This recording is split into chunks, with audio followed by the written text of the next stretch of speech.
গণতান্ত্রিক ছাত্র শক্তির দুজন দায়িত্বশীল কেন্দ্রীয় সদস্য সচিব জাহিদ ইসলাম এবং ঢাকা বিশ্ববিদ্যালয় শাখার আহ্বায়ক আসিফ মাহমুদ সচিব ভূঁইয়া অন্তর্বর্তীকালীন সরকারের উপদেষ্টা হন এবং একই সাথে ছাত্র রাজনীতির ফরমেশন কি হবে, রূপরেখা কি হবে তা নিয়ে বিভিন্ন বিশ্ববিদ্যালয় ক্যাম্পাস এবং শিক্ষার্থীদের মধ্যে আলোচনা পর্যালোচনা শুরু হয়।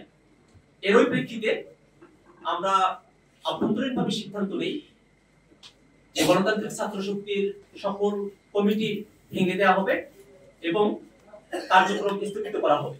সেই জায়গা থেকে আমরা তখনই গণতান্ত্রিক ছাত্র শক্তির সকল কার্যক্রম স্থগিত করি এবং এরপরে বর্তমানে আমি জাতীয় নাগরিক কমিটির সদস্য সচিব হিসেবে দায়িত্ব পালন করছি। একজন সাংবাদিক প্রশ্ন করেছেন যে ছাত্র শক্তি থাকতে কেন জাতীয় নাগরিক কমিটিতে এসে আমাকে কাজ করতে হলো। খুব সম্ভবত প্রশ্নটা আমাকে ঘিরে।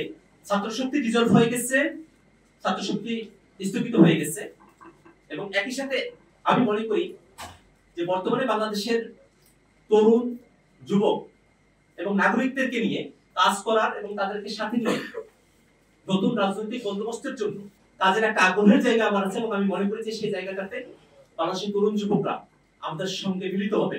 সেই জায়গা থেকে এখানে কাজের প্রয়োজনীয়তা তৈরি হয়েছে এবং জাতীয় নাগরিক কমিটির অন্যান্য যে বিষয়গুলো আছে সেগুলো আপনারা সবাই পরবর্তীতে আরো প্রশ্ন উত্তরের মাধ্যমে জানবেন।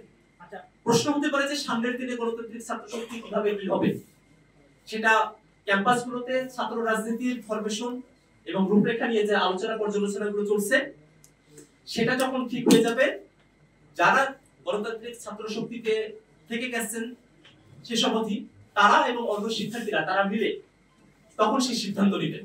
সে ব্যাপারে আমাদের এখনই কোনো পূর্বাভাস বক্তব্য নেই।